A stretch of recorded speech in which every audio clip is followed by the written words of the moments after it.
What is up, YouTube? My name is Jamie the Kid 00 and welcome back to my Organising Your Collection segment. Today we're going to be going through deck binders, and I'm hopefully going to be able to do all of my deck cores in this video, otherwise we may end up with a part 2. So we're going to dive right into this. If you haven't seen the first episode of this series, do jump to that first. You'll understand a lot of what I'm referring to because I'm recording all of these back to back to back. So this is going to be Decks 1. You will have seen in the intro video, we've got 6 deck binders to go through, and then even more type specific. So let's dive right on into this. So we're going to open up with a page that a lot of people will love. This is where my Shadows live. I need to put two more app colognes in here. This is where the constructs live, the windows live, and the whole core that I'm putting together. So we've got the Annoya Tillises. I've supplemented a few bits of this with the structure deck cards, but not too much of it. So one Nef Shadow Fusion is of course common, but we do have all the engine from back when I've made my more experimental lists. I've tried to Americanize the core as much as I can with the Ultra re-releases that they had in BLHR, I believe, and then the supplements also from the structure decks. I need more super cores. I don't know why. I had like 9 at one point, and I can't find any of my supers, which is making me really sad. And I wish Sinister Shadow Games was a good card again. But that's how I've organised that whole Shadow deck, and it takes up about 2.5 pages. We've left a space empty here because we're still condensing everything together, and then this is a deck I really want to put together for you guys at some point. This is Dream Mirror, and the whole core is American. You can tell because of that really tan colour on the monsters. This is a beautiful, beautiful deck. I really love what Konami did with the artwork on these, and I really want to bring you guys a deck profile of this. But this takes up a 2 spread. I've separated them into the entire monster. I've got a page of light and a page of dark, and they are perfectly mirrored like the archetype would suggest. And then we've got all the field spells and the support cards over here. We then move through to Tenyi. I realized that the spells were a very small engine, so I was able to put these onto the one page and the extra deck on a one page over here. And then all the monsters are spread out like so, and it creates this really beautiful color palette across the whole binder. So that's what I meant in my previous video when I said about organizing these very aesthetically. I do need to get one more Abomination and one more Soul of Anguish to finish my Unchained system, but this is my whole Unchained deck. Again, most decks, if you organize them correctly, will end up taking about 2 pages on the spread, and this is some real gorgeousness. So this is my wind-up core, again, almost entirely Americanized out to really get that brighter palette that the American factory pushes out. And this really takes me back to kind of 2012. In terms of like the Rabbit, Wind-Up, Insector format, this is one of the decks that I've kept trying to make work. And as soon as Zen Mighty comes back, who is chilling in the XYZ binder, which we'll get to in part 3, as soon as he comes back, it's going to be such a good time for the channel to bring you deck profiles using this core. Mermail, this is going to be one of the next ones on the chopping block. We are going to be digging all of this out. Unfortunately, I don't have the Dragoons anymore, nor the Marksmen and things like that. I don't have everything in maximum rarity anymore, just because, honestly, it wasn't worth keeping with the price they were retailing at, so they are gone. I'm very, very sorry, folks, but we will have a profile for you. I've still only got the one Super Diva left from after it got hit on the limited forbidden list. I've picked up Ultras since, but I'm not able to dedicate as much money to the hobby anymore, so that's all in there. And surrounding it, I have also got a few more water archetypes. So Marincess, I need to pick up the new secret rare at some point, but that will be worked on as soon as there's a profile that's all that relevant. And then a few other bits of support cards. So a small World Chalice engine. This was all put together before IB got banned, which is really, really sad, but oh well. And then we've also got the whole Mech Knight core here, should we require that sort of thing. Zodiac, a deck which we're probably going to see a comeback on the channel. It's really upsetting to see this go to 1, but it's also very good to see this guy go to 1, and I'm very sorry to my friend whom I've borrowed these Whiptails from. I need to get them back to him, but as the world is in lockdown, can't really come see you at the moment, so I guess they're mine. And then we have the Gadget Engine and the Machina deck, which is now of course being supplemented by the newer cards, and that's why I often leave a little bit of space at the back of the binder, especially if we know that there's a new core coming to give us that extra space for expansion. But that's Decks 1. It's important to note that these deck binders aren't really in any particular order or in any particular kind of, they don't go like favorites downwards or anything like that. I've not had the luxury of organizing them like that. They really are just deck binders 1 through 6. So this is of course my Sky Striker core, a deck which I thought was dead and buried until it topped the most recent PPG event, which is kind of crazy. True Draco, which is something that, yeah, we'll move past that pretty quickly. Altergeist, wow, okay, yeah, we're really moving through this pretty quickly. We don't want to see any of that, do we? The Frog Core, I got rid of my ulti swaps, I'm very sorry, folks, but if you want to watch the feature match, it is still on Konami's channel, and Totally Awesome sitting at 1, so of course we've put the other 2 into the Xyz binder. I'm still filling out my Paleozoic engine with some bumps, so I am missing a few more bits and pieces from that, but it's something we're working through. And another deck that's probably not going to see the light of day again for a good while is Lunar Lights with the banning of Tiger, I believe it was. I don't even remember, but it's not something that I think I can play anymore. Dinosaurs, I keep trying to stay on top of a dinosaur core, and then they bring along more expensive support. So I guess when Adorned Archaeosaur or whatever it's called comes into my collection, then we'll be able to bring you guys a profile of dinosaur. But for the moment, Rufio seems to be doing a good enough job of completely throwing games with it on stream, so I think we'll just leave all the profiling of it to him, shall we? Then something you guys really loved recently was my Thunder Dragon deck, and this is where the whole list lives. So Thunder Dragon Colossus, I don't think we're ever seeing that guy coming back, so big sad, but the Colossi just chilling in here for when the time I need them again. So that's the whole main board of Thunder Dragons, and then of course the expansion for it, so Levianeers if they are required, and the expanding starters, I suppose, in the form of Solars and Aloof Lupines. Absolutely love that deck. And speaking of decks that I absolutely love, Burning Abyss is another one that holds a very special place in my heart. It's a list I've played for so long. I'm still trying to get a list together that really works in the format. And of course, these tour guides are the self-same tour guides that got me that very first top I talked about in my Nationals video, with Macro Rabbit. The actual rabbits themselves probably won't be featuring in this video. They're actually in a box waiting to be organised into another binder. But these are those tour guides. These are the ones that were sitting under that. One of these was sitting under that Leviair when I got gamed by that Gauze. So, you know, sad memories that these tour guides give me.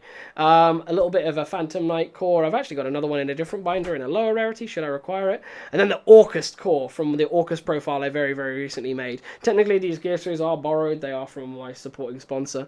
But I put them in the collection binder to make everything look cool for the moment. But that's the whole Orcust engine, the Scrap engine, and those super crescendos, the ones, so the super American crescendos, so they're actually flat, because European ones have this little curve to them. Scrap engine is absolutely ridiculous in the deck for the things it can do for you, and I wish we could see Ibli come back to play, but Nightmare Mermaid is definitely where she belongs on the limited and forbidden list.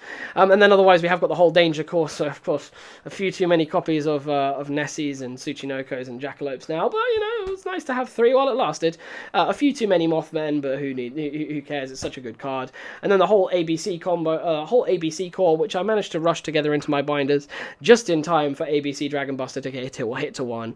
Probably the strangest hit on the list that I really did disagree with, but hey, it's a thing that they did. And then 6 Samurai, only the real ones, only the oldest of the old on my channel will remember my 6 Samurai deck profiles that were probably the most garbage videos on YouTube, but you really want to watch it because it's where Jamie the Kid 00 started. 6 Samurai was that deck. I absolutely loved it to pieces, and that is why this sits in one of my deck binders, and I will almost always have it together. And this was another thing that upset me. 6 Samurai United, I got 3 of them together from the Turbo Pack versions, just in time for another super reprint to come through. Biggest sad energy. So that's decks number 2.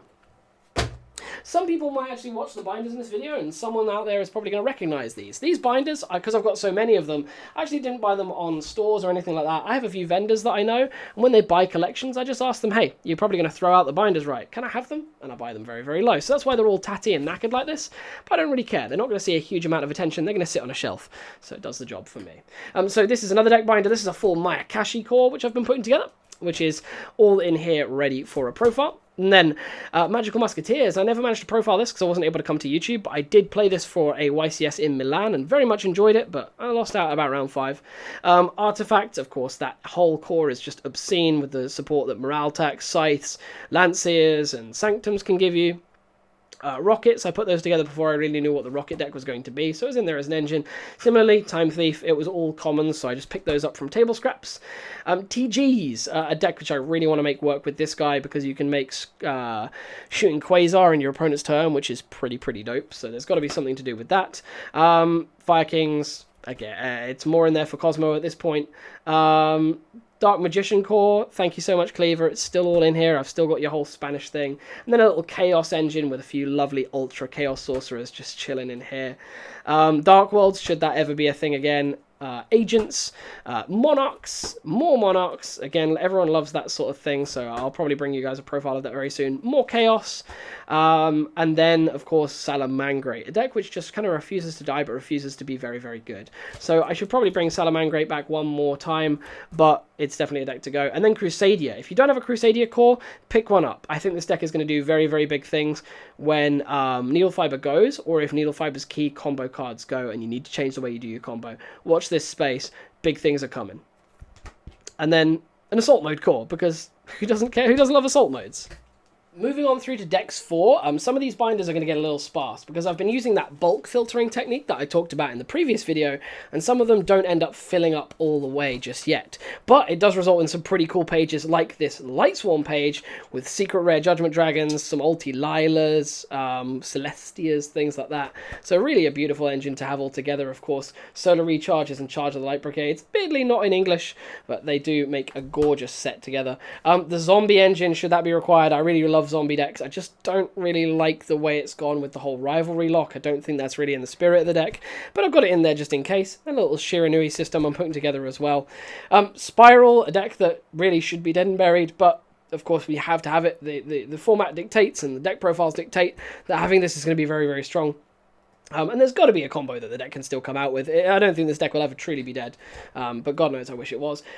This is something I'm really trying to bring you guys. Gigaplant. A lot of you guys will remember my 2015, I believe, Gigavice phase. That stuff was so, so cool, and I really want to bring it back for you guys. So it's all in here. I'm just trying to concoct a list. Signed Billy Break, Dandelion, that's kind of cool, I guess. So quick draw synchros for searching with tuning, because that's massive at the moment. A little bit of a warrior core that I'm putting together. Again, I told you I'd have more Greffers and Armageddon Knights, a couple of Spell Strikers, and then loads more space for even more decks. I thought I saw another card in there, but I was mistaken. For Decks 5, again, this is another bit of a filler outer. So there's not too much to see in here. There's the old Prophecy deck that I used to have, and the Spellbook deck with the Magicians, the Worlds, the Prophecy Destroyers, the ulti power and the secrets. This deck was just so, so gorgeous. I absolutely loved it to bits. It makes me very sad that it's just not good enough to play. The train engine, should that ever be required, it went up in price and then absolutely plummeted. And then I'm assembling Karakuris. I'm still waiting for things like merchants to arrive in the post, but then these are all 3 stacked because I wanted to save a bit of space to expand in the binder. Nemesis, because that deck is so, so cool. I'm trying to get it worked out, but again, it's a bit of a weird one that I'm trying to engine into other things. But we've come up with some really cool stuff with this. Again, watch this space on Nemesis.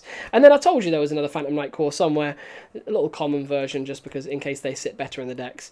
Cosmo, this is where they're hiding out at the moment. I need another Dark Planet and another Delta Shuttle. Speaking of which, I really want to come up with some new Fire King combos, because I don't think anyone's really looked at the combo-based version of this deck since Link Monsters came along, and there's got to be a version of this that is crazy with Link Monsters now.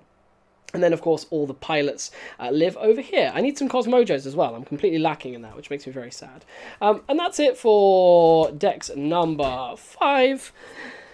And for, oopsie, that fell over. And then for Decks number 6, this one's pretty cool because it's got some stuff in it that you guys won't have seen come up yet. So, of course, tokens. An Element Saber deck. I guess this is in here just in case there are interesting combos. I used to be able to make a Zolde with an Ania combo if memory serves. So they're pretty cool. They're in there for reasons unknown, I suppose. The Time Lord core that I'm putting together, because I heard that deck was going to be pretty cool. Cyberdarks, Aliens, these are all kind of projects to put together. Crystal Beasts, more Crystal Beasts, more Crystal Beasts. The Fairy Tale deck, I suppose this is what it's called. I used to love the kind of Stromberg engine and the fact that you can make Isolde with these two, and then summon, I forgot his name now, but you could add a pendulum monster to your hand. You can still use it because you can't use them as monsters, but you can use them as spells off of Isolde. So that was pretty cool. My whole Invoked engine, because Invoked are just getting better and better, like with Orgodias coming out. Nordics, which we're definitely going to put a profile together for at some point. Relinquished and everything that it entails, but that should really go into the ritual binder. ABC Ojama. this is a thing that works, apparently, that a friend of mine tried to get me into, and I got the stuff super cheap. Subterrors, big shout outs to Ahmed for the core, because these are all miscut uniformly, which is super, super dope. And then the Plunder Patrol deck. So everyone loved the Plunder Patrol profile. It was the first profile back. There's definitely going to be more Plunder Patrol stuff. But look how gorgeous that all sits in a binder, right? Like, Plunder Patrol is such an attractive deck, such a gorgeous looking print. So definitely going to see more of that. It's probably going to be my main deck going into the remainder of 2020 for any organized play. But either way, that brings me to the end of the Dex binders. Let's dive right on through to... Let's do the pendulum stuff, and then we'll save the extra two... No, we'll save the pendulums. Let's do Ritual and DT, and then we'll save the rest for the last piece. So, for rituals, this is, again, slightly incomplete because I don't have every ritual engine in the world. This is where Megalith is, of course, going to go. But look at all the Necros stuff. The Necros stuff is so, so cool. Again, it's a profile that I really should bring along, especially because we're working with, like, DT Manjus and things like that. But I just, again, I think it's a little slow given the combo decks that Needle Fiber presents. We have the Prediction Princess stuff and a few other cores that we might are in here should the need arise. More zombie stuff in this form of the Vendred deck. This was such a letdown, unfortunately. I thought Vendreds were going to be really, really cool, and I stocked the whole Vendred deck really, really early, but the support just didn't come to pass. The deck just cannot go first with any kind of consistency, which makes me very sad. Of course, the whole Incantation core, you know you're going to need that if you're going to have a Ritual binder, and then the whole Ruin deck, because this costs you literally a $5 to pick up, which is great. And again, like I said, we're making a little bit of space for that. And then for DTs, this is a binder almost entirely comprised of DT decks that I've picked up just because they were super cheap on websites. So it allows you to move through things like... You start to realize how massive these DT decks are. So this is the whole Ice Barrier thing. If you guys want to see an Ice Barrier deck profile, get this to 150 likes and maybe we can try and troll one out. It's definitely all supported in here. So there's all the Ice Barrier stuff. Naturias, Bamboo Shoots and Pineapples. Love this deck. Absolutely worthless. It does not work. It's so slow. All of the cards have such poor economy. But look how gorgeous they are, right? I love DT cards. That's why they're all in here. Worms, of course, this was again one of my earliest deck profiles that I started up when I went to uni, so like 2012. So Worm control was a thing. Gem Knights, that's the space where they'll go. Gishkis, everyone remembers the Gishki loops. They were pretty darn horrible. I was about to say cool, and then I really took it back. And then Dragonities. Dragonities are technically a dual terminal engine. I don't have any of the DT cards for it, but Dragonities occupy that space. And then we have a few other extra bits and pieces that aren't really dual terminals, but there are a few extra decks that I've just kind of crammed into the back of there. So that's DT. We've gone through Ritual. So that brings me to about the end of the deck core binders. I hope you've all enjoyed part 2. Leave this video at least 100 likes and we'll get you part 3 out, where we're going to go through extra deck binders and pendulum binders. Hope you all enjoyed. I've been Jamie the Kid 00, and I'll see you guys next time for some more Yu-Gi-Oh related content. Peace out. Bye bye.